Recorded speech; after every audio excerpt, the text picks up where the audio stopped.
and welcome to Pitch to Screen podcast. I am Kelly Thorne, and today we're going to be chatting with Matt Kohnen. Matt is a very accomplished writer, director, and cinematographer. His latest feature film, Alarmed, is an action-packed thriller. It's available on Tubi, and his work spans the gamut from thriller to romance to zombie comedy. You guessed it. He has a company, Dreamcatcher Film Studio in Glendale, California, and they help creatives produce their projects.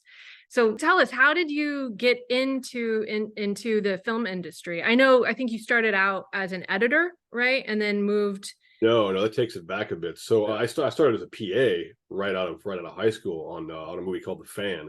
I moved out from Missouri and then was just trying to find ways to get into something because I had, you live in Missouri, you have no connection to anybody. I didn't know anybody, so I heard from some people about the Hollywood Reporter, which at the time was actually a print magazine. Crazy, I know they used to do that. And they would and every Thursday they would have all the listings for production companies, and what was in production, what was in prep, what was in development, etc. And I just got on the phone and started calling production companies and saying, hey, you're looking for PAs. And for the most part, they're like, no, what are you talking about? Who told us that? Click, I don't care. There's no, and then there was a call waiting at the time. They didn't, they couldn't find me. But I got one and they said, yeah, we are, come on in on Monday. And so I know, come on Friday. So I go into this place. It was at the Atlantana Studios, and it's for a movie called The Fan, so shooting up in San Francisco at the time. Robert De Niro, Wesley Snipes, directed by Tony Scott, who pour one out for him. But it looked great. It sounded cool. And they did an office PA, which I didn't know what the hell that was, but it was basically you do whatever the office needs. And so they interviewed me and they liked me and they hired me. And then I came back on Monday and everyone in the office had been fired. And I asked the people who were there, so am I fired? And like, no, we need a PA. So there's your desk. And that was that. And I was on the production the whole time. And my job was basically going back and forth in the studios, buying stuff, occasionally going down to set, which was mainly like down in Dodger Stadium. And then finally being a part of all that. I learned a lot from that just conceptually, but mainly what I learned is I didn't want to be a PA. And I didn't really, and that the production track was not for me. So I ended up going back to school. I ended up going to grad school at USC. Because I didn't know anything about film. I didn't know, and I go back and forth on film school, but for me it was right because I didn't have an easier path to learn those things. And then I kind of figured, well, the things I had to learn were cinematography and editing because I had already learned about theater, and I had learned about acting and stuff. So I didn't know, and I wrote one act plays in college, so I didn't need to do that stuff as much. And that was kind of my focus. So Editing and cinematography. In film school. And then when I came out, I mainly got jobs shooting here and there, some editing, but not all that much. So I really was more of a cinematographer than anything else, I would say. But then also writing with my brother and trying to develop as much things as we could. So what would be your advice for somebody who's thinking about going to film school or not? Because there's the internet's divided.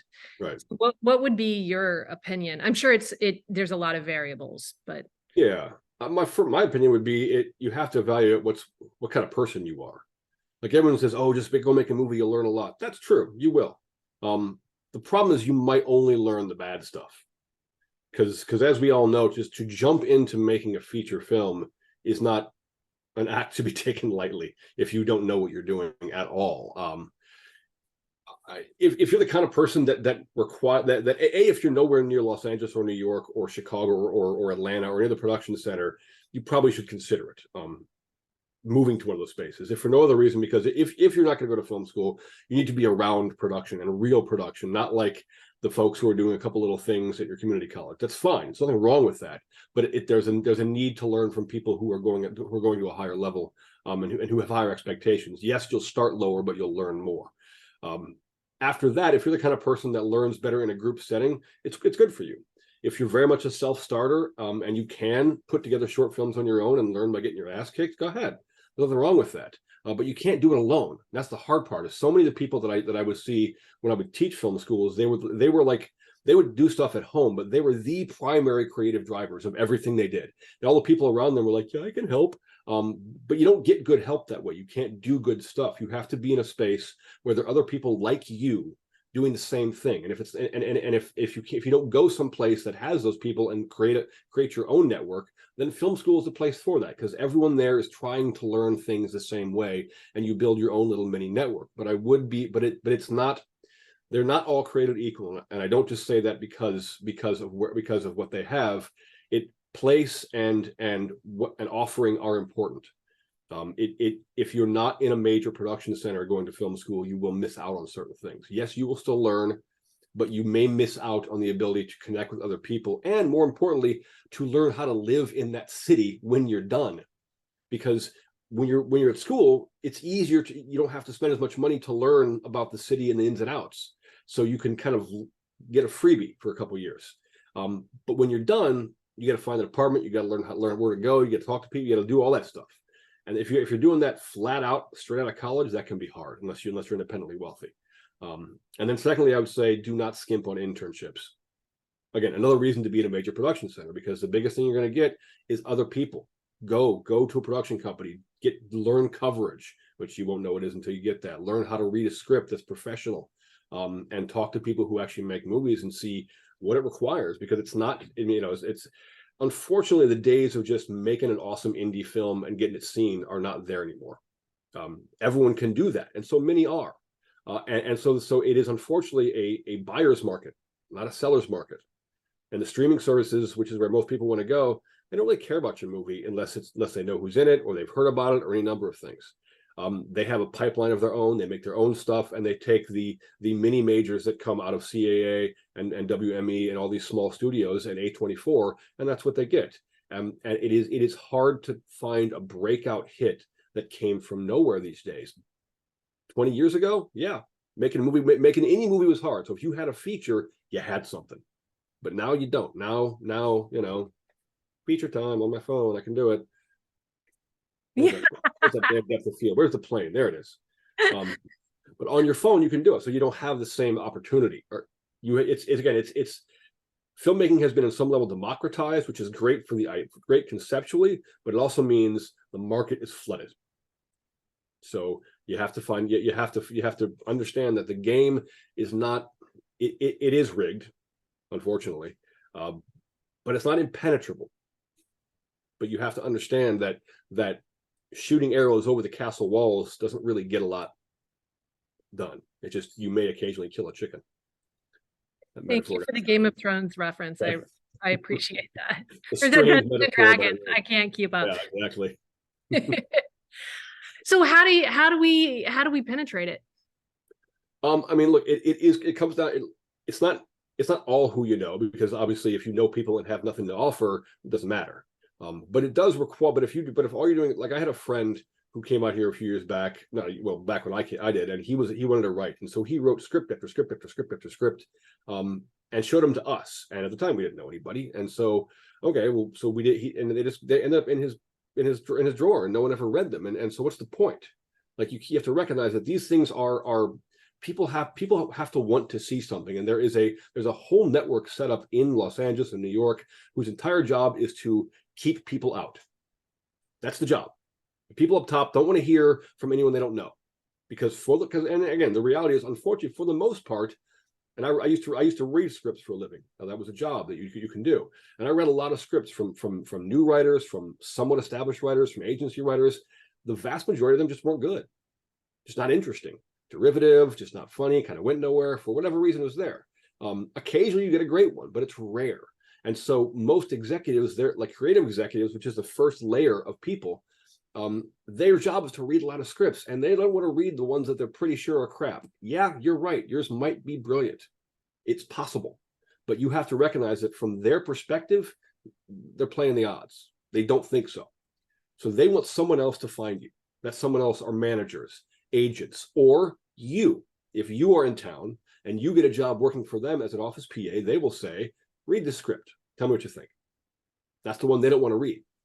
And they'll give you more and more. And you'll have to write coverage. And if you're smart about it and you give good feedback, because all they really want to do is they want to be able, again, when you read scripts, your job is to write coverage and give them a reason to say no when the people call them back. Can you tell, for everybody who doesn't know, can you explain what coverage is for us? Sure. So normally when you get a script, when a production company gets a script, they give it to what's called a reader. A reader are one of many people who are fresh out of film school, haven't done much. And again, this is all the scripts they don't want to read. If it comes from a big agency or a person who they know, they want to read it because they think it's good. But anything else they give to a reader. The reader reads it, summarizes it, and provides an overview of what's good, what's bad, and then says reject, consider, or recommend. Recommend is very rare. Consider is this is decent, but take a look, and reject is reject. And they'll have reasons why they should. So when that production executive gets a call from the agent or the manager or whoever they knew who sent them that script, they can say, hey, we love this, but it's not really for us, and here's why. And they can read off your coverage and tell them why. They don't have to actually read the script, but they don't look like a jerk either. So that's what that job is. If you can become that person in between, you're halfway there. Because then you can say, hey, can you read my script? And if you've been giving a month or 2 or 3 or 6 of good, intelligent advice and coverage, they go, okay, this kid's got taste. But until that, they don't know. They don't know anything about you. And they just all that. And again, until they know about you, they're going to assume you got nothing. So coverage is clip notes. Yeah, exactly. It's exactly right. Clip notes for executives and creatives. Exactly. It's a crib sheet. It's a cheat sheet. You can write it on your arm. So you just have to pay somebody a salary to get these clip notes. Yeah, exactly.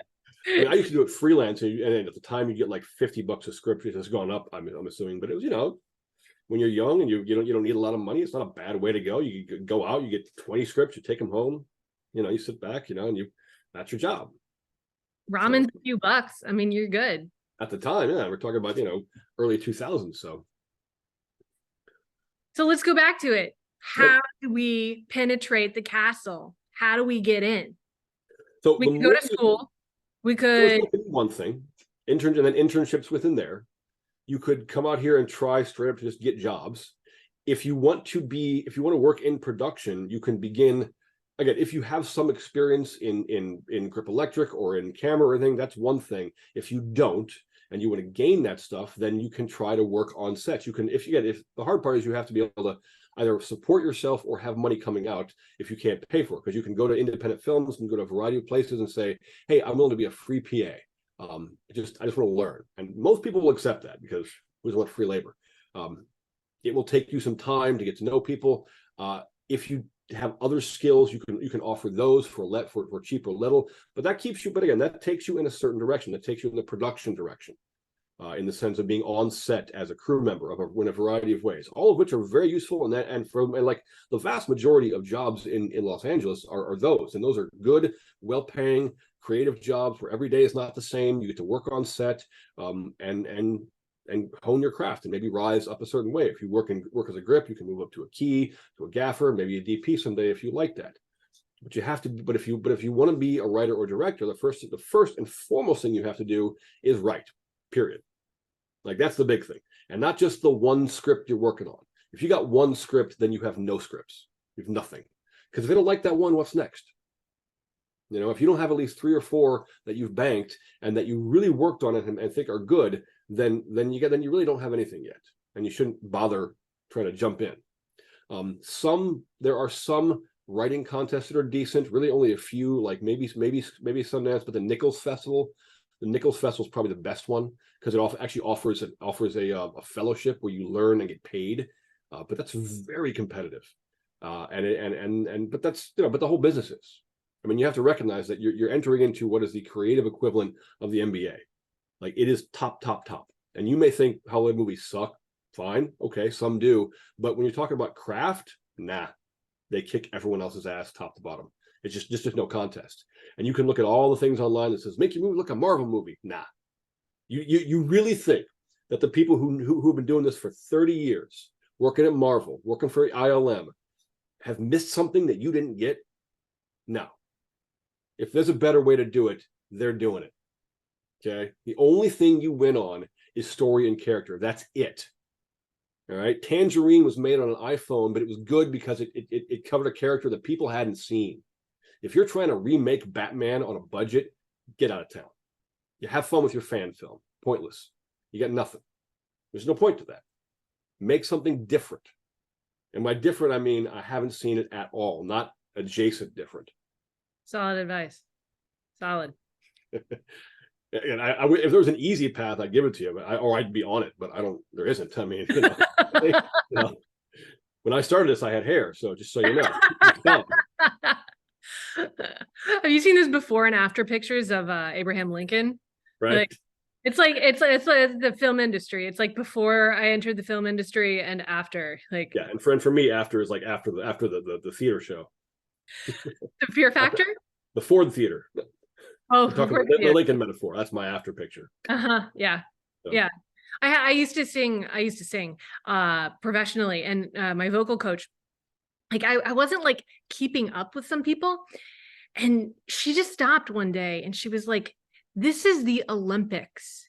You have to practice like an Olympian every day. You have to be there doing your scales. And so like after that, I was 5 to 6 days a week. I was in the studio, just like practicing scales, warming up, and I was like, oh, okay. Yeah. Like it didn't hit me like how hard I had to work. Yeah. If you want to go to New York or LA and be a professional, like you got to work. They're not wrong. They're not wrong. And yeah, if once you get in and make a name, it does get easier because you can just be working on the thing you're working on and people will accept your stuff. But until you're there, you're not there. You know? Yeah, LeBron James gets calls, other people don't. So what? You ain't LeBron James. So what's next? So you were you got out of school. Yep. And you became a script reader. Yep. Doing some copy. And then how did you move up the ladder after that? I got other jobs. I got some jobs teaching, and I did that teaching cinematography, and then learning on that, I had access to gear that I could shoot other things, and then we started just kind of slowly doing as much as possible. My brother and I were pitching things here and there. You get to know some people here and there, and finally we got tired of doing all that, and we wrote something that we kind of thought was interesting, and then we literally just raised money. That was it. And it was like, you say, look, we need this much money, and we can make this movie. And we didn't have as many contacts as we wanted to, especially in the production side. And the way that we met the line producer who helped us to do it was just completely, again, it's part of why you got to be in LA. Is completely happenstance. I was on a night shoot for the school I was teaching at, and we were outside this apartment, and they were having a party. We're like, oh God, can we? And I like knocked on the door. Hey guys, we're shooting out here, and can we be quiet? And like, oh yeah, we're all set people. Just call quiet, call rolling when you go in, and we'll shut up. And then it was all right. So I was skeptical, and we set up the shot, and I go, okay, rolling, and just dead silence. Like, holy. And they were sure they were, and they said, hey, when you're done, come on over and have a drink. And so I did, and I met some of these people who worked in kind of low budget production. And I said, look, I'm working on this. We have a movie we're going to do. Anyone interested in helping? And line producer guy said, yeah, I'd love to. I'll talk to you. And he got along well with my brother who was producing, and he liked our script, and it kind of just rolled from there. But it's those kind of happenstance things that you can't recreate anywhere else. And that allowed us to make our first movie in a way that we couldn't have on our own. We had some skill sets, but not all of it, and that was a big learning experience for us. And that was Wasting Away / Zombies now. So that was our first one, which is hilarious. Which I look back on and would love to have a mulligan on that, but yeah, we didn't make a lot of money on it, but I was able to travel the world to different festivals, and it was really enjoyable to do because there is especially for horror movies, there is a very, very unique sort of festival circuit that you go on, because we had gotten into Screamfest here, and then we won the audience award, which was great. But that opened us up to the Méliès Awards, which is sister festivals, which is this whole series of fantasy, sci-fi, horror festivals throughout Europe, which eventually ends up in the Méliès Awards, which is their top awards. And because they saw us winning that, they kept asking us. We didn't have to enter them, so we got into festival after festival that I was able to go to without, for relatively cheap to nothing, because these festivals wanted this American movie in, and it was really quite fun. So you said you learned a lot from the movie. What did you learn from it? I said, as a director, the biggest thing I learned was to be better at blocking. That was the main thing. Blocking for actors, because it gets you. When I look at it now, I go, wow, it's so static. It's so that people just stand there, like it feels very staged to me. And on my next movie, I was very much in the idea to look. I got to give it life. You got to get it, make sure that there's life happening as we go. And it's not just the main character, but everyone has their life, and we're only in this person's life because we've chosen this point of view, but I could just as easily be in that person's life or that person's life. But either way, they're living their life and coming intersecting with us. So it's not just stepping in, hello. It's like, no, what are you in the middle of doing? What's the world you're in? You know, people don't just sit around. We if we're going somewhere, we go. And if we're not, we stop. And if not, we're doing something. And it's just like this idea that I see so many young directors blocking people who are just standing there. Like, what are they doing? Who does that? Are you in some sort of the world stood still place? And this makes no sense. Or they just randomly drop something. I'm like, that doesn't happen. I don't walk around and go, oops, I dropped my phone. Like, what am I, an idiot? So it got me better thinking into how do you be clear about what the world you're in, and how does a scene progress in a way that makes it feel alive. And that means giving actors things to do and working with them to be sure that they understand that what you want is for them to be busy, to have life. And if they're not, if and it's not just, sometimes it's busy work or activity, but really it should be character related activity where they're doing something. Even if it's stocking a shelf, it doesn't matter, as long as they're doing something that is relevant to them and the moment, that gives them something to both be a part of and also to stop from in a moment where the scene is important, so that there is dynamic difference in the way we have actions with characters doing something and then stopping. Because if the whole scene is me doing this, then the intensity can't go anywhere. But if I'm doing stuff and all of a sudden I go, wait, what? Like, there's a clear shift in what is the intent of that moment, and that whatever just made me go, it's not just character wise, it's visual, like that everyone goes, oh, something's happening. Right. Yeah. Working in theater, I wonder if that helped you. When I had a lot of different kinds of theater and directors and teachers, and the kind of theater that I liked the best was when we would do an improv of the scene and then organically find our blocking. Right. And that's not a luxury that you always have in film. Right, like quicker on it, yeah. Improv the blocking, but for me, that always created the most organic and best scenarios usually. Right. But there's so many different kinds of variables with a film shoot. You have people here, you have rigs, you have DPs and cameras, so it's a very different medium. Did your theater background draw at all on your how you direct? It did. The main thing it did was mainly performance, though, more than it was blocking. If anything, the blocking made it a little harder because you're so used to that proscenium arch. You're not thinking about staging in depth, where you're having people come to and from camera, switching places, moving around, and keeping a dynamic frame that way. And with the perspective being able to move, it changes the way you should look at it, because they're not the same things. Even though the best thing about it is understanding performance and story structure, and how actors can enjoy that, and just the comfort of working with actors and not being afraid to ask them, what do you think? Or if someone actor says, hey, can I try something? Give it a shot, let's see. And then things like that. And so those are the stuff that learn. The trap is to be careful not to think in proscenium arch. And that's where, when in my first movie, I felt it was very theatrical and stagey, because I hadn't yet learned or thought about the idea of depth and framing and lensing in a way that I do now, that is almost second nature. So. And did you learn that all on the job? It's interesting. I learned it in film school. I absorbed it and had to teach it. So I kind of forced myself to think about it, and then learned it, and then really got the ass kicking on job in a variety of ways by seeing what didn't work and how it wasn't quite as interesting as it could have been had I had a little bit more time to work on things, or a bit more work.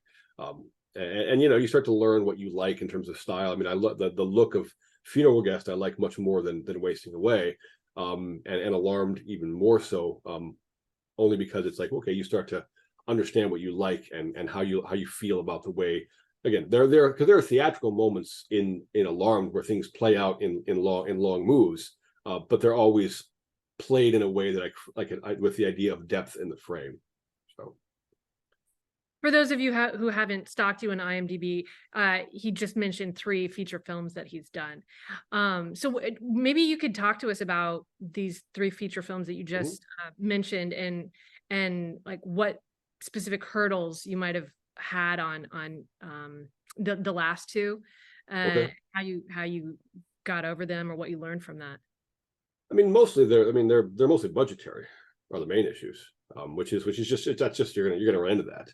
You have to understand what's important, where you want to compromise and where you don't. Like on Funeral Guest, there's a large set piece that takes place inside a retirement home, sort of where her father is being kind of kept, and is not doing great. But it required a small room, kind of basically like a small hotel. Is the thing we're looking for. But there was a hospital that we were working with, the local guys we worked with who knew. So we had great hospital locations and stuff, and we kept looking for this location, this space where I could have like a nice homey little office area, and then rooms like a hotel that felt like an old folks home, and that was hard to find. And it had to ideally connected to a parking lot.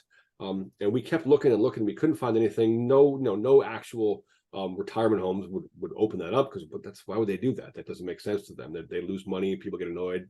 If anyone's angry at disruption, it's older people. So you can't do that. So we kept looking, and we finally the hospital was like, what about this little office space down here? And they were like, okay, if we can find a place, we dress it, we make a connection back and forth visually, and we're about to sign the deal. And I just felt in my gut. I'm like, you can't. It's not going to work. Don't do it. And I said, and we were so close to shooting. But I said, no, we can't. This isn't going to work. I knew it in my heart. And then the guys were, well, what are you looking for? And I explained it to him, and it's like, oh, it sounds like the McAfee house. And he showed us this place that the hospital maintained, which was basically like a low budget hotel for people who were coming from a distance to look for loved ones, and they couldn't stay or afford a hotel. And it was mostly empty. It was perfect. But we ended up using that. The only reason we got there is because at some point, you do have to listen to your gut. And if it's just screaming at you, you got to walk from something. You can't the biggest thing is understand where you can and cannot compromise. Some things don't matter. Names, certain like specific locations twisting here and there, they don't matter. Like we had a scene that was supposed to be in the park, with like water spraying and rainbows, and we ended up putting it in a cafe with crystals, and it didn't matter because that part didn't matter. It was a rain issue, but who cares? Like that was like we rewrote that scene in a day because it was like, it doesn't really matter. It just has to be in a cafe. Who cares? Just reconceived it quickly. Some things do, and you have to know what those are, and it differs for every movie. If people want to change things, what is it about it that matters to you? That's the biggest issue, is just understanding creatively, what do you really care about? And what changes the movie. If everything's precious, then nothing is precious. Well, thank you. This has been lovely. Thank you. You're awesome.